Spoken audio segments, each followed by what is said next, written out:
ചെയ്തിട്ടുള്ള ഒരു ഗവൺമെന്റ് ആയതുകൊണ്ട് എന്തും സംഭവിക്കാം നമുക്ക് വിചാരിക്കാം. തീർച്ചയായും പല രീതിയിൽ പലതരത്തിൽ സർപ്രൈസുകൾ നമ്മൾ കണ്ടിട്ടുള്ളതാണ്. അപ്പോൾ എന്തായാലും ആ നിലയ്ക്കുള്ള സർപ്രൈസുകൾ അത്തരത്തിലുള്ള സർപ്രൈസുകൾ ഉണ്ടായില്ലെങ്കിൽ ജനക്ഷേമകരമായിട്ടുള്ള നിരവധിയായിട്ടുള്ള പ്രഖ്യാപനങ്ങൾ ഉണ്ടാകട്ടെ എന്ന് നമുക്ക് ആശംസിക്കാം, പ്രതീക്ഷിക്കാം. വളരെ നന്ദിയുണ്ട് ശ്രീ വിവേക് ഗോപതി ഘട്ടത്തിൽ അങ്ങയുടെ പ്രതികരണങ്ങൾ നൽകിയതിന്. Thank you so much. Shri Pandalam Rajendran, ഈ ഘട്ടത്തിൽ ഇത്തരത്തിലുള്ള ചില ചോദ്യങ്ങൾ, വിമർശനങ്ങളൊക്കെ സ്വാഭാവികമായി ഉയർന്നു വരുന്നുണ്ട്. അതിനൊക്കെയും അങ്ങേക്ക് മറുപടി ഉണ്ട് എന്നറിയാം. അങ്ങയുടെ മറുപടിയിലേക്ക്, പ്രതികരണത്തിലേക്ക്. അതെ, ഇതിനു തൊട്ട് മുമ്പ് സംസാരിച്ച പറഞ്ഞത് അദ്ദേഹത്തിന് എനിക്ക് തോന്നുന്നു ഈ ബജറ്റുമായിട്ട് അപ്പുറമുള്ള കാര്യങ്ങൾ, ഈ ഇത്ര തൊഴിൽ വാഗ്ദാനം ചെയ്തു എന്ന് പറഞ്ഞാൽ അതൊരു തെരഞ്ഞെടുപ്പ് വാഗ്ദാനം, ബജറ്റുമായിട്ട് ബന്ധപ്പെട്ടതാണ്. നമ്മൾ ബജറ്റുമായിട്ട് ബന്ധപ്പെട്ട് ചർച്ച ചെയ്യുമ്പോൾ ഈ ജൻ അക്കൗണ്ട് പദ്ധതി, അതുപോലെ തന്നെ മേക്ക് ഇൻ ഇന്ത്യ പദ്ധതി, സ്റ്റാർട്ടപ്പ് ഇന്ത്യ, സ്റ്റാൻഡപ്പ് ഇന്ത്യ, അതുപോലെ തന്നെ പ്രധാനപ്പെട്ട പല പദ്ധതികളുമുണ്ട്. ഉജാല പദ്ധതി എനിക്ക് തോന്നുന്നത്, എനിക്കൊരു സംശയമാണത്. അതെ, make in India, startup India ഉണ്ട്, സാഗർമാലയുണ്ട്, ഭാരത്മാലയുണ്ട്, റെയിൽവേക്ക് വേണ്ടി പ്രത്യേകമായിട്ടുള്ള ചില പദ്ധതികൾ പ്രഖ്യാപിച്ചിരുന്നു, മുതിർന്ന പൗരന്മാർക്കുള്ള പദ്ധതികൾ പ്രഖ്യാപിച്ചിരുന്നു. അങ്ങനെ നിരവധിയായിട്ടുള്ള പ്രഖ്യാപനങ്ങൾ നമ്മൾ കണ്ടിട്ടുണ്ട്. അല്ല, ഈ പദ്ധതികളൊക്കെ പ്രായോഗികമായിട്ടുണ്ട്, ഗുണഭോക്താക്കളുണ്ട്. ഈ വികസിത് ഭാരത് യാത്ര നടത്തിയപ്പോൾ അതിന്റെ ഗുണഭോക്താക്കൾ നേരിട്ട് തന്നെ സംസാരിക്കുകയുണ്ടായി. പലർക്കും പുതുതായിട്ട് ഗ്യാസ് കണക്ഷൻ ഇപ്പോൾ ഗ്രാമാന്തരങ്ങളിലൂടെ കേരളത്തിൽ സഞ്ചരിച്ചിരുന്നു. പക്ഷേ ഈ ഇത്രയും തൊഴിൽ നൽകുമെന്നൊക്കെ പറഞ്ഞ ഒരു തെരഞ്ഞെടുപ്പ് വാഗ്ദാനം. സ്വിറ്റ്സർലൻഡിലും മറ്റുള്ള പണം ഇവിടെ കൊണ്ടുവന്ന ഓരോ പൗരനും 3 ലക്ഷം രൂപ വെച്ച് കൊടുക്കുമെന്ന് പറഞ്ഞു തെരഞ്ഞെടുപ്പ് വാഗ്ദാനം. അത് ബജറ്റുമായിട്ട് കൺഫ്യൂസ് ചെയ്യുമ്പോൾ നമ്മളൊരു ബജറ്റ് ചർച്ചയല്ലാതായി പോകും, അത് രാഷ്ട്രീയ ചർച്ചയായി പോകും.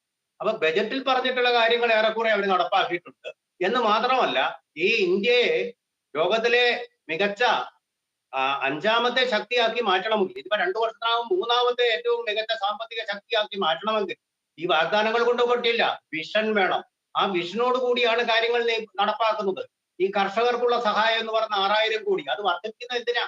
അത് വോട്ടിന് വേണ്ടി മാത്രമല്ല, ഇന്ത്യയെ കുറിച്ചുള്ള കാഴ്ചപ്പാട്, കർഷകരുടെ വരുമാനം ഇരട്ടിയാക്കുക എന്നുള്ള ലക്ഷ്യത്തോടു കൂടിയാണ് അത് നടപ്പാക്കുന്നത്. അതാണ് മറ്റ് ഗവൺമെന്റുകളുമായിട്ട് ഈ ഗവൺമെന്റിന് ഒരു വ്യത്യാസം വരുന്നത്. ഒരു വിഷനോട് കൂടിയാണ് പദ്ധതികൾ നടപ്പാക്കുന്നത്, ഒരു വിഷനുണ്ട് അതിന്റെ പിന്നിൽ. അതുകൊണ്ടാണ് മികച്ച ധനകാര്യ മാനേജ്മെന്റ് കൊണ്ട് ഈ പ്രീബീസ് എന്നതിന് അതിനെ ഞാൻ വിശേഷിപ്പിക്കുന്നില്ല, ഈ സഹായധനങ്ങൾ നൽകാൻ അവർക്ക് സാധിക്കും. ഈ പ്രീബീസ് എന്ന് പറയുമ്പോൾ നമ്മൾ സൗജന്യമായിട്ട് ലാപ്ടോപ്പ് കുട്ടികൾക്ക് കൊടുക്കുക, സൗജന്യമാക്കുക ബസ് യാത്ര സ്ത്രീകൾക്ക്, അങ്ങനെ നമ്മുടെ അയൽ സംസ്ഥാനങ്ങളിലൊക്കെ നമ്മൾ കാണുന്നുണ്ട്. ആ വാഗ്ദാനത്തിന്റെ പേര് അധികാരത്തിൽ വന്നവരെയും വൈദ്യുതി, അതുപോലെ തന്നെ പെൻഷന്റെ പഴയ സ്കീമിലേക്ക് തിരിച്ചു പോവുക ഹിമാചൽ പ്രദേശ്. എന്നിട്ട് ഹിമാചൽ പ്രദേശ് എന്ത് ചെയ്തു? വിദ്യുത് ശക്തി ഇവിടെ ചാർജ് പല മടങ്ങ് കൂട്ടി.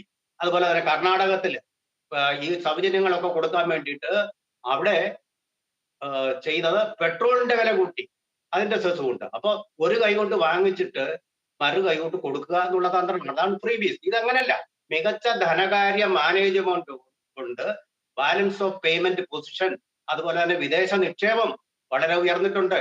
അതുപോലെ തന്നെ ആത്മനിർഭർ ഭാരത് എന്നുള്ള പദ്ധതിയിലൂടെ നമ്മൾ തന്നെ പ്രതിരോധ ആവശ്യങ്ങൾക്കുള്ള വിമാനം നിർമ്മിച്ച് വിദേശ രാജ്യങ്ങളിലേക്ക് കയറ്റി അയക്കുന്നു. നമ്മൾ അതുപോലെ കോവിഡ് കാലത്ത് എല്ലാ സാമ്പത്തിക ശക്തികളും വിറങ്ങലിച്ചു നിന്ന സന്ദർഭത്തിൽ സ്വന്തമായിട്ട് വാക്സിൻ ഉണ്ടാക്കി സൗജന്യമായിട്ട് ആഫ്രിക്കൻ രാജ്യങ്ങളിലേക്ക് കൊടുത്തയച്ചു. നല്ല മികച്ച രീതിയിൽ G20 നടത്തി. ഇതൊക്കെ ചുമ്മാ വാചകപടി കൊണ്ടൊന്നും പറ്റത്തില്ല, ഫ്രീ വാഗ്ദാനം കൊണ്ടും പറ്റില്ല.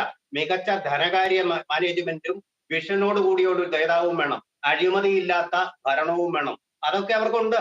അതുകൊണ്ട് അവർക്ക് കൊടുക്കാൻ കയ്യിൽ കണമുണ്ട്. അല്ലാതെ കേരളത്തിനെ പോലെ അയ്യോ. പക്ഷെ വിലക്കയറ്റം ഏറ്റവും രൂക്ഷമായിട്ടുള്ള നിലയിൽ നിൽക്കുകയാണ് നമ്മുടെ കൺമുന്നിൽ. ആ കാര്യമുണ്ട്.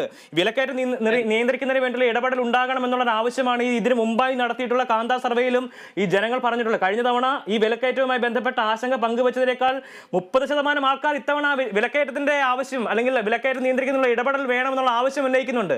57%-ലധികം ആളുകളാണ് ആ ആവശ്യം മാത്രം ഉന്നയിച്ചിരിക്കുന്നത്. നമ്മൾ കഴിഞ്ഞ 4 മാസത്തിനിടയിലെ ഏറ്റവും വലിയ ഒരു വിലക്കയറ്റ തോത് ആ 4 മാസത്തിന് ഇടയിലെ ഏറ്റവും വലിയൊരു നിലയിലാണ് എന്നുള്ള കാര്യം കൂടി മറക്കാൻ പാടില്ല ഈ ഘട്ടത്തിൽ. ആ ഘട്ടത്തിൽ നമ്മൾ സൗജന്യമായിട്ട് ഇപ്പോഴും കോവിഡിന് ശേഷവും സൗജന്യമായിട്ട് ഭക്ഷണ വസ്തുക്കൾ, അരി മാത്രമല്ല പാവങ്ങൾക്കെല്ലാം വരുമാന കുറവുള്ള പാവങ്ങൾക്കെല്ലാം കൊടുക്കുന്നുണ്ട്. ദാരിദ്ര്യരേഖയ്ക്ക് താഴെയുള്ളവർക്ക് കൊടുക്കുന്നുണ്ട് എന്നുള്ള സത്യം കൂടി നമ്മൾ ഓർക്കണം. ഇന്ത്യ മുഴുവൻ വിലക്കയറ്റത്തിന്റെ തോത് 4 മാസത്തിലെ ഉയർന്ന നിരക്കിലാണ് നിലവിലുള്ളത്. പച്ചക്കറിയുടെയും അവശ്യ സാധനങ്ങളുടെയും വിലവർധനവാണ് അതിന് പ്രധാനമായിട്ടുള്ള കാരണമായി ചൂണ്ടിക്കാണിക്കപ്പെടുന്നതും. ഇത് സർക്കാരിന് മുന്നിൽ ഒരു വെല്ലുവിളി തന്നെയായിട്ട് കണക്കാക്കാൻ കഴിയില്ലേ? കഴിയില്ല. കാരണം എന്ത് പറഞ്ഞു, നേരത്തെ ഉള്ള ഗവൺമെന്റ് ഭരിച്ചപ്പോൾ ഡബിൾ ഡിജിറ്റ് ആയിരുന്നു ഇൻഫ്ലേഷൻ തോത്. ഇപ്പോ അത് സിംഗിൾ ഡിജിറ്റിലേക്ക് വന്നിട്ടുണ്ട്. തന്നെയല്ല, അത് ക്രമപ്രവൃത്തമായി താഴേക്ക് പോയിക്കൊണ്ടിരിക്കുകയാണ്. അത് നമ്മൾ കാണണ്ടേ? അപ്പൊ നമുക്കൊരു വിലക്കയറ്റം ഉണ്ടാകുന്നുണ്ട്, അല്ലെങ്കിൽ നാണ്യപ്പെരുപ്പം ഉണ്ടാകുന്നുണ്ടെന്ന് പറയാൻ പറ്റുമോ? സർക്കാരിന്റെ കണക്കാണത്. സർക്കാർ പുറത്തുവിട്ട കണക്കിനകത്ത് പറയുന്ന കാര്യങ്ങളാണ്. പ്രൈസ് ഇൻഡെക്സ് എന്നൊക്കെ പറയുന്നത് സർക്കാരിന്റെ കണക്കല്ല, നമുക്ക് ലഭ്യമായിട്ടുള്ള കണക്കുകൾ പ്രകാരമാണിത്.